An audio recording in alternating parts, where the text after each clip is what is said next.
전부 다 모여있는 YTN FM 라디오 오늘 함께하는 이 하루가 좋은 걸 유익한 라디오 수도권 투데이 YTN 수도권 투데이. 네, 안녕하십니까. 수도권 투데이 유석현입니다. 박근혜 대통령의 세월호 관련 대국민 담화로 오늘 수도권 투데이는 조금 늦게 시작하게 됐습니다. 최근 목조 문화재에 큰 피해를 입히는 흰개미가 기승을 부리고 있다고 합니다. 오늘 수도권 행정탐방 시간에는 경기도의 흰개미 소탕작전에 대해서 알아보겠습니다. 생활법률 상담 시간도 마련되어 있습니다. 생활 속에서 발생한 일들에 대한 법적인 관계 어떻게 정리해야 할지 궁금하신 분들은 전화 02-771국에 0945로 전화 주시거나 샵 0945로 문자 주시면 됩니다. 짧은 문자 50원, 긴 문자 100원의 이용료 있고요. YTN 라디오 어플리케이션 ES로도 참여하실 수 있습니다. 수도권 투데이 뉴스 브리핑으로 시작하겠습니다. 이윤지 아나운서 전해주세요. 네, 수도권 뉴스 브리핑입니다. 세월호 참사 34일째인 오늘 정조 시간을 앞두고 오전 4시 40분부터 수색 작업이 재개됐습니다. 민관군 합동구조팀은 어제 오후 10시쯤 수색을 벌일 계획이었지만 조류 흐름이 빨라 수색을 벌이지 못하다가 오늘부터 중조기가 시작됨에 따라 잠수사 10여 명을 투입해 수색을 벌이고 있습니다. 길환영 KBS 사장은 오늘 오후 세월호 침몰 사고 보도를 둘러싼 공정성 논란에서 촉발된 KBS 사태와 관련해 기자회견을 엽니다. 길 사장은 기자회견에 앞서 오전에는 사원과의 대화도 진행할 예정입니다. 구속영장이 청구된 유병원 회장에 대한 영장 실질 심사는 내일 열립니다. 출석하면 구속 여부가 내일 결정되지만 나오지 않으면 부인장 발부 시한인 22일 구속 여부가 결정될 것으로 보입니다. 영장과 강제 진입 여부가 결정될 목요일 전후가 이번 사건의 최대 고비가 될 전망입니다. 지금까지 수도권 뉴스 브리핑이었습니다.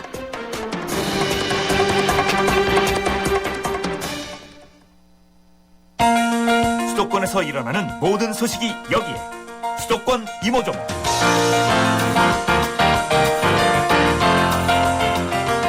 네, 매년 봄마다 기승을 부리는 흰개미떼 때문에 소중한 목조 문화재들이 위협을 받고 있다고 합니다. 그래서 경기도에서는 문화재 보호를 위해 흰개미 소탕 작전을 진행 중이라고 하는데요. 경기도청 김창용 방송팀장 전화로 연결해서 자세한 내용 알아보겠습니다. 안녕하십니까? 네, 안녕하세요. 네, 흰개미가 목조 문화재에 피해를 많이 주는가 보죠? 네, 그렇습니다. 심할 경우 목조 문화재를 붕괴시킬 수도 있습니다. 네. 흰개미 하면 죽은 나무나 오래된 나무 목재에서 한 번쯤 보신 적이 있을 텐데요. 이 흰개미들이 해마다 4, 5월에 극성을 부립니다. 네. 날개가 있는 여왕개미는 위쪽에서, 날개가 없는 일개미는 아래쪽에서 이렇게 아래 위에서 피해를 줍니다. 여왕개미는 지붕 틈새를 통해 목조 건물 내부로 들어가서 서식처를 꾸리고 일개미는 땅속을 통해 나무 기둥을 갉아먹습니다. 예. 속으로 파고 들어가기 때문에 겉에서는 잘 알 수가 없는데 심하면 목재 건물이 무너지는 상황이 올 수도 있는 거지요. 예. 지난해 경기문화재연구원이 21개 목조 문화재를 대상으로 조사한 결과 절반에 가까운 10개 문화재가 흰개미 피해를 입은 것으로 나타났습니다. 예, 21개 가운데 10개면 거의 절반 정도네요. 네, 그렇습니다. 이런 경기도 내에서도 특별히 흰개미가 좀 더 극성을 부린다거나 많은 지역이 파악이 되고 있나요? 네, 지금 이제 문화재 돌봄 사업단이라고 경기도의 문화재를 네. 경기도가 이제 경기문화재단이 함께 운영하고 있는 전담기관이 있는데요. 네. 문화재 돌봄 사업단이 올 초부터 이제 예방 활동에 들어가 5월 말까지 완료한다는 계획입니다. 예. 도내 150여 개 목조 문화재를 대상으로 방충제 살포 작업을 진행하고 있습니다. 예. 이런 흰개미 소탕 작전과는 별도로 문화재 보수 작업도 함께 진행을 한다고요. 네, 그렇습니다. 올 들어 4월까지 문화재 특별 점검을 실시한 결과 문화재 100여 곳이 경미하지만 수리가 필요하다고 지적됐습니다. 주로 수목 제거, 벽체 정비, 배수로 정비 등이 필요한 것으로 조사됐는데요. 6월 말까지 보수 작업을 완료할 예정입니다. 네, 이번에는 흰 게임만 말고 좀 우리들에게 친숙한 곤충에 대해서도 이야기를 나눠보죠. 그 아이들이 좋아하는 곤충 전시회가 있다고요? 네, 그렇습니다. 한 자리에서 볼 수 있는 자리가 있는데요. 예. 무량기 수목원이라고 경기도 오산시 청학로에 있는 도립 수목원을 찾으시면 되는데요. 예. 애완곤충을 비롯해 DMZ에 서식하는 멸종위기 곤충 등 다양한 곤충 표본과 살아있는 곤충을 볼 수 있습니다. 네. 특히 외환용으로 산업화가 유명한 곤충인 대벌레와 귀뚜라미, 장수풍뎅이, 노랑 무당벌레의 움직임을 바로 눈앞에서 볼 수 있습니다. 이번 전시회는 곤충에 대한 이해를 돕고 미래 농업의 성장 동력이 될 곤충 산업을 소개하기 위해 경기도 농업기술원이 마련했습니다. 예. 곤충 전시는 지난 13일부터 시작해서 오는 25일, 그러니까 이번 주말까지 이어집니다. 장소는 앞서 말씀드린 대로 오산시 청학로 경기도립 무량기 수목원입니다. 예, 이 무량기 수목원은 입장료가 따로 있나요? 아니면 무료입니까? 네, 조금 소액의 입장료가 있습니다. 아, 그렇군요.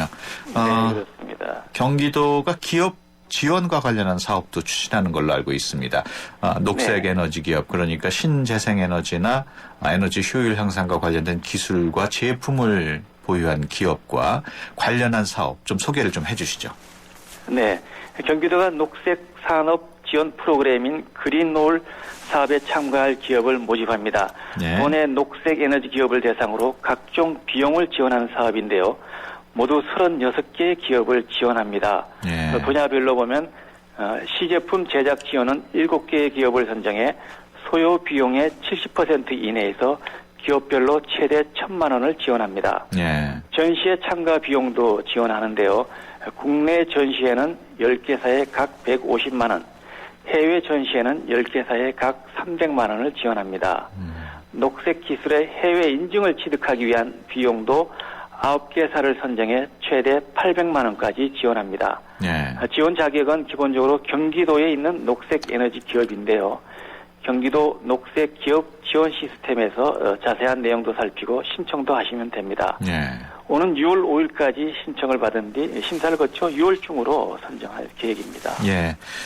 경기도는 또 몸이 불편하신 분들에게 정보통신 보조기기를 지원하고 있는 것으로 알고 있습니다.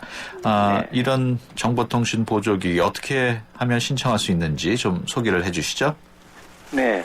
경기도가 장애인 정보 접근과 의사소통에 필요한 정보통신 보조기기를 지원합니다.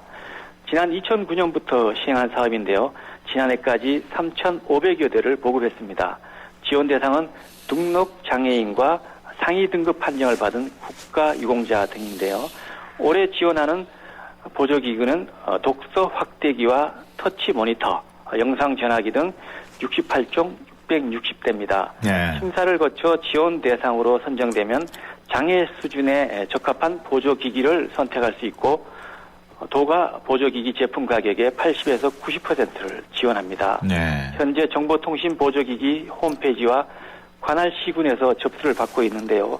오는 7월 18일까지 신청하시면 됩니다. 네. 이게 신청을 하면 곧바로 지급이 되는 건가요? 아니면 좀 시간이 걸리나요? 약간의 시간이 좀 걸리겠죠. 예. 가격이라든가 이런 걸 좀 또 따져봐야 되기 때문에 예. 시간이 좀 걸릴 것 같습니다. 그렇군요. 대학생들이 이제 6월 말이면 여름방학에 들어가게 됩니다. 네. 여름방학을 앞둔 대학생들이 관심을 가질 만한 소식도 있다고요? 네, 그렇습니다. 대학생 인턴 모집 관련 정보인데요. 예. 차세대 융합기술원이라고 경기도가 관리를 하고 서울대학교가 운영하는 연구원입니다. 예. 경기 지역 대학생들을 대상으로 학예 대학생 인턴 45명을 모집합니다. 예. 2학기 이상 수료한 재학생이면서 경기도 소재 대학에 다니고 있거나 경기도에 주소지를 두고 있는 학생이면 지원이 가능합니다. 이번 인턴 프로그램은 평소 관심이 있었던 분야의 연구에 직접 참여할 수도 있고 매주 1회 서울대학교 교수진의 강연을 듣는 브라운백 세미나도 참여할 수 있어 인기가 많습니다. 예. 해마다 10대 1이 넘는 경쟁률을 보이고 있습니다. 선발된 인턴은 7월부터 2달 동안 수원시 영통구 이동에 있는 차세대 융합기술연구원에서 근무하게 되고 월 50만 원의 지원비와 연구원장 명의의 수료증을 받게 됩니다. 예. 차세대 융합기술연구원 홈페이지를 통해 지원할 수 있는데요. 오는 25일, 며칠 안 남았는데요. 모레 수요일까지 접수를 받고 있어 관심 있는 대학생이면 좀 서둘러야겠습니다. 예, 지금까지 알겠습니다. 경기도 소식 전해드렸습니다. 네, 감사합니다. 지금까지 경기도청 김창룡 방송팀장이었습니다. 오늘 말씀 고맙습니다. 네, 고맙습니다. 외국인을 만나면 말문이 막히신다고요? 수도권 투데이가 여러분을 친절한 한국인으로 만들어드립니다. 캘리와 함께하는 친절한 Korean. 안녕하세요, 캘리 캠입니다. Hello, shoot me an email. Yes, shoot me an email. 대화하면서 혹시 이 문장이 나올 수도 있어요. 보통은 to shoot. To shoot은 총을 쏘거나 영화나 사진을 촬영할 때 쓰는 단어죠. 근데 이런 경우에는 확 하는 움직임을 표현합니다. 인터넷을 통해서 메일 보내면 빨리 전달하죠. 그래서 shoot 단어도 쓰게 됩니다. If you want to get in touch with me, 연락하고 싶으면 shoot me an email. 뿅! Okay, until next time. Bye-bye.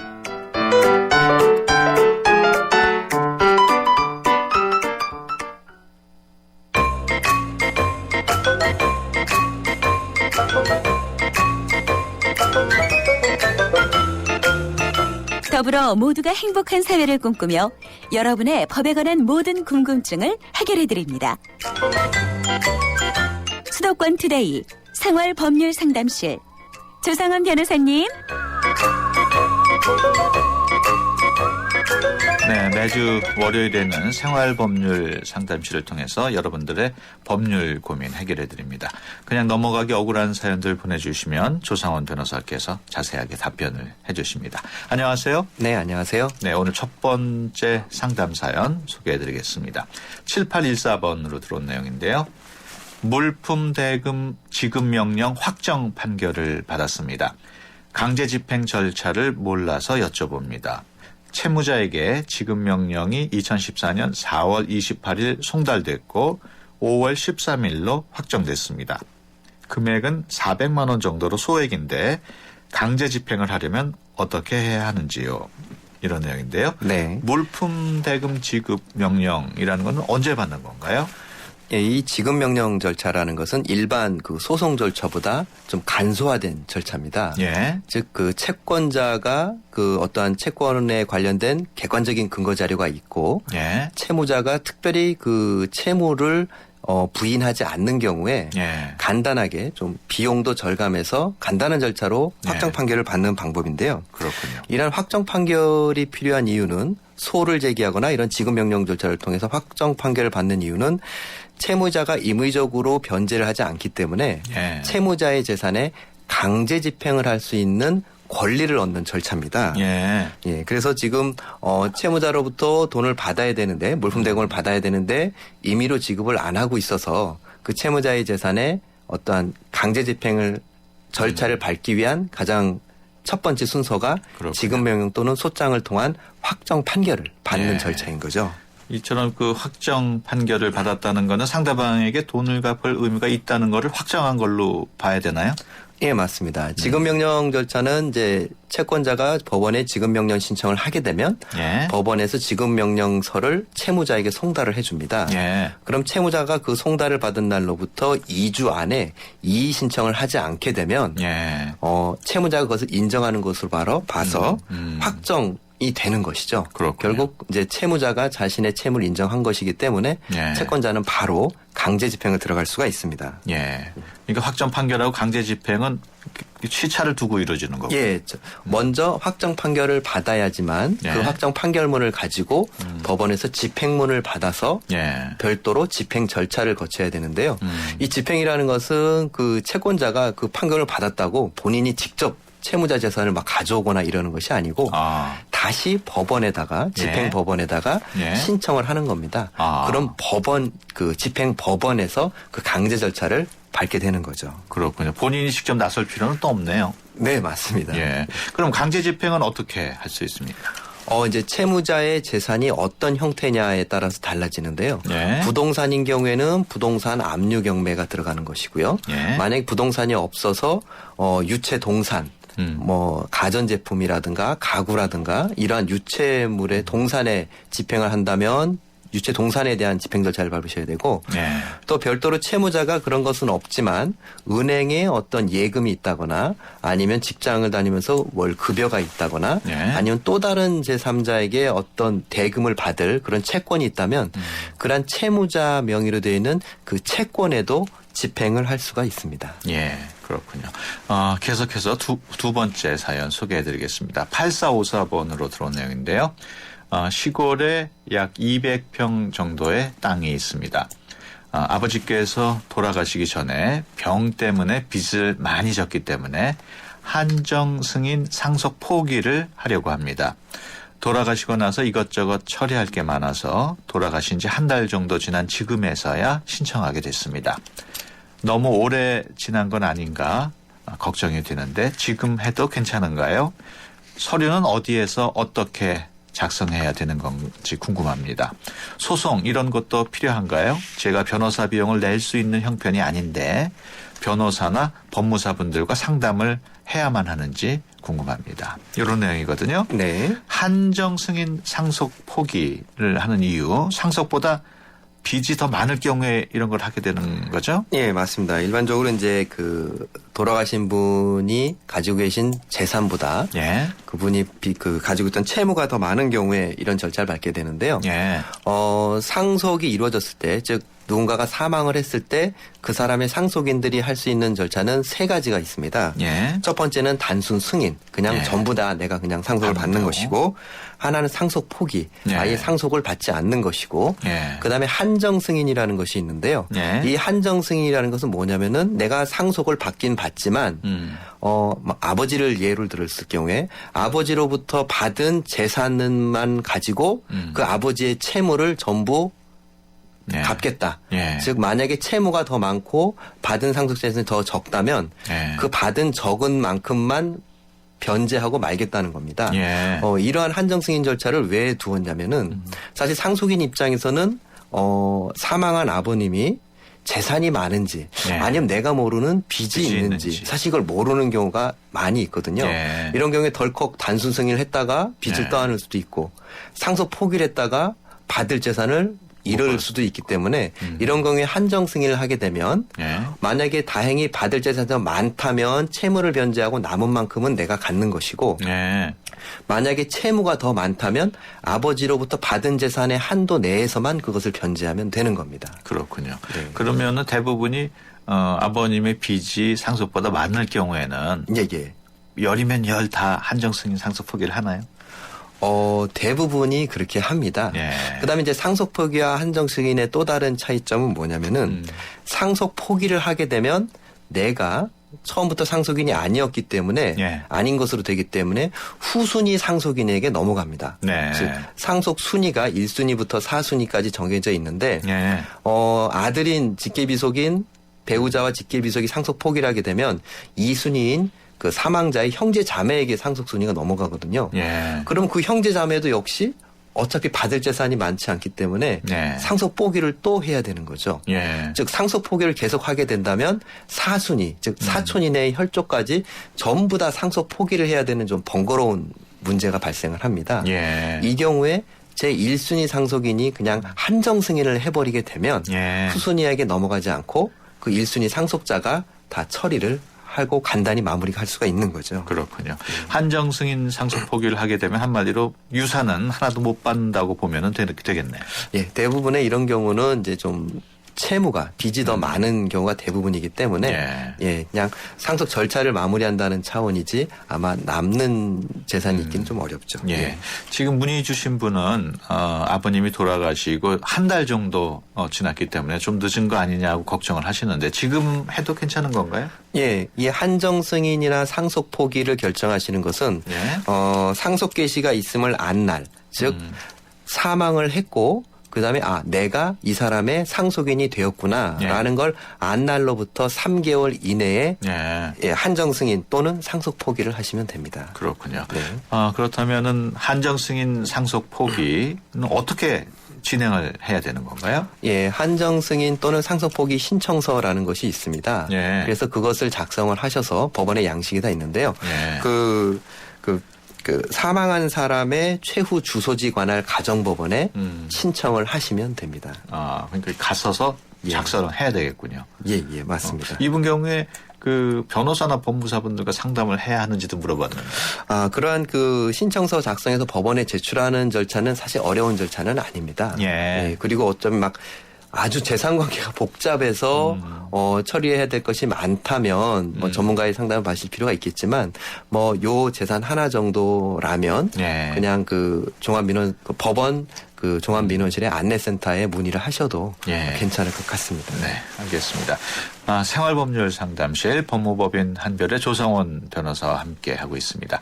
법률 상담 필요하신 분은 50원의 유료 문자 샵 0945로 법률 상담 신청합니다라고 적어서 보내주시거나 서울 전화 02771국에 0945로 전화 주셔서 성함 그리고 전화번호 남기시면 저희가 연락을 드립니다. YTN 라디오 애플리케이션 예스로도 참여하실 수 있습니다. 계속해서 다음 사연 소개해드리겠습니다. 9274번 전화로 들어온 내용인데요. 소장을 받았습니다. 지난 2005년에 다른 사람들하고 차량을 렌트해서 그 차량이 사고가 났고 일행이 보험금을 수령했다고 하는데 그게 보험금 사기였다는 겁니다. 하지만 전 렌트를 한 적이 없습니다. 당연히 보험금도 받지도 못했고요. 지금 보험회사에서 손해배상을 청구해 피고인이 돼 있는데 보험회사에서 제시한 서류를 봐도 저는 보험금을 입금받은 내역이 없고 저와 차를 함께 탔다는 사람들만 보험금을 받았더군요. 또 원고 측에서 낸 당사자 표시 정정 신청서에는 저의 이름과 주민번호는 맞지만 주소는 제가 한 번도 가본 적이 없는 제주도로 나와 있습니다. 어떻게 해야 할지 정말 난감합니다. 네. 이런 내용을 보내주신데요. 좀 억울한 상황인 것 같은데 어떻게 해야 될까요? 아무래도 이분은 2005년도경에 하여튼 그 다른 사람들하고 아예 모르는 사람들이고 차량을 렌트한 사실도 전혀 없는데도 이제 이러한 소송을 당하셨다면 아무래도 이 상담자분의 개인정보를 아는 사람이거나 아니면 어떤 식으로 좀 유출이 돼서 그것을 다른 사람들이 이용한 것으로 보여집니다. 그렇군요. 그리고 이분은 지금 본인은 보험금을 수령한 것이 없는데도 보험사에서 자기까지 이렇게 청구를 해서 의아하시는데 이러한 이게 이제 보험금 사기가 된다면 함께 관여한 사람을 전부 다 공범으로 보기 때문에 어느 한 사람은 돈을 받지 않았어도 함께 이러한 범행을 저지르는 것으로 봐서 그 모든 사람을 다 피고로 해서 소송을 들어올 수가 있는 것이죠. 그렇군요. 본인 확인을 제대로 못한 보험회사 측 잘못은 없는 겁니까? 예, 지금 이 소장이라는 것은 아무래도 이제 민사 소장인 것 같은데요. 민사 소송 과정에서 본인이 전혀 그 당시에 렌트한 사실도 없고 그 사람들과 같이 어디를 간 사실도 없다라는 것. 그다음에 그런 것을 확인하는 데 있어서 이 보험사가 그 당사자들을 제대로 확인하지 않았다는 것. 이런 모든 것들을 다 주장을 하시고 좀 소명을 하셔야 됩니다. 그렇군요. 그렇게 해서 만약에 본인이 거기에 간 것이 아니고 본인도 오히려 피해자라는 것이 입증이 된다면 이 소송에서는 어떤 큰 불이익까지 입으시지는 않을 수도 있는 거죠. 그렇다면은 이분 경우에 굉장히 그 물질적, 정신적인 피해를 봤다고도 볼 수 있는데 그런 걸 보상받을 수도 있습니까? 이 사람의 그 개인 정보를 이용한 그 사람들에 대해서는 당연히 여러 가지 어떤 민형사상 책임을 물을 수가 있겠고요. 이 보험회사 같은 경우는 사실 보험회사도 피해자의 입장이기 때문에 자기는 몰라서 이 사람에게 소송을 제기한 거기 때문에 이 보험사에게 어떠한 그 정신적인 물적 손해배상 청구를 하시기는 어렵고요. 만약에 이 소송에서 이기시게 되면 소송 비용 만약 이분이 변호사를 선임하시게 된다면 변호사 보수 중에 법에서 정하는 일정 비율을 패소자인 상대방에게 요청하실 수는 있습니다. 그렇군요. 다음 사연입니다. 1469번인데요. 신호등도 없고 인도 구분도 돼 있지 않은 시골길에서 자전거를 타고 가다가 냉동 화물차와 부딪혔습니다. 차가 오니까 저도 브레이크도 잡고 조심했는데 사고가 났습니다. 지금 왼손을 다쳐서 병원에 통원 치료를 받고 있습니다. 그런데 병원에서 가해자 보험회사가 사고 접수를 하지 않아서 계속 결제가 안 된다고 합니다.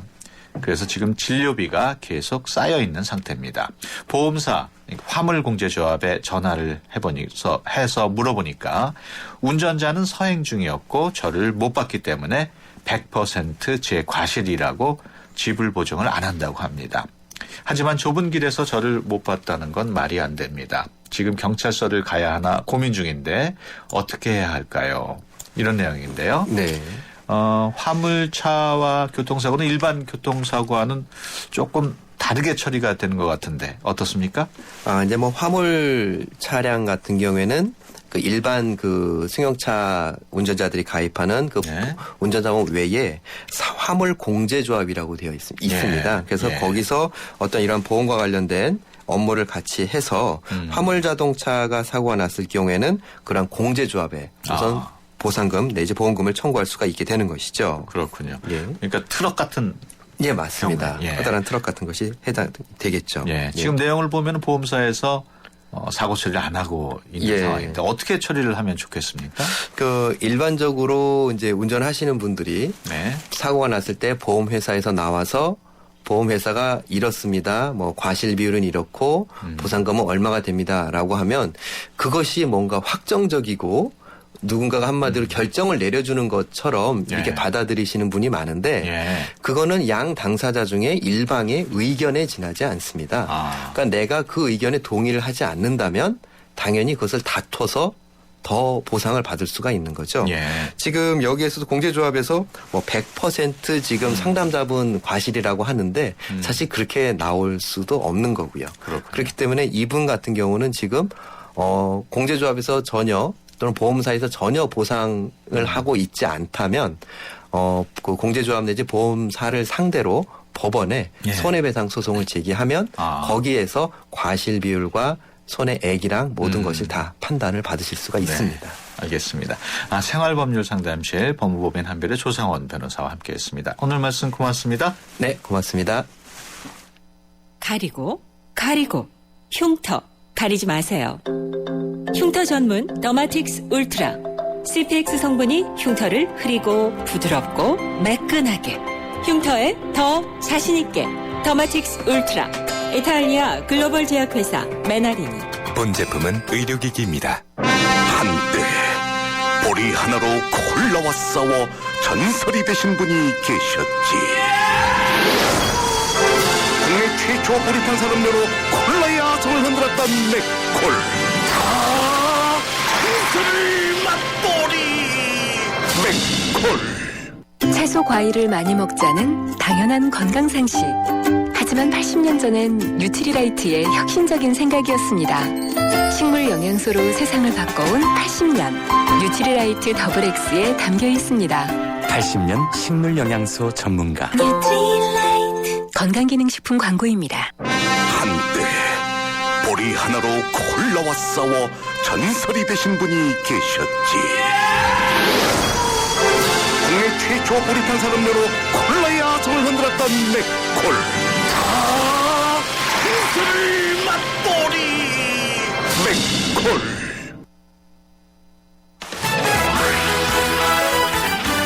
수도권 투데이 오늘 순서 여기서 마치겠습니다. 내일 오전 9시 10분에 다시 찾아뵙겠습니다. 지금까지 프로듀서 김예민, 기술감독 안홍진, 구성작가 최유미, 진행의 유석현이었습니다. 함께해 주신 여러분 고맙습니다.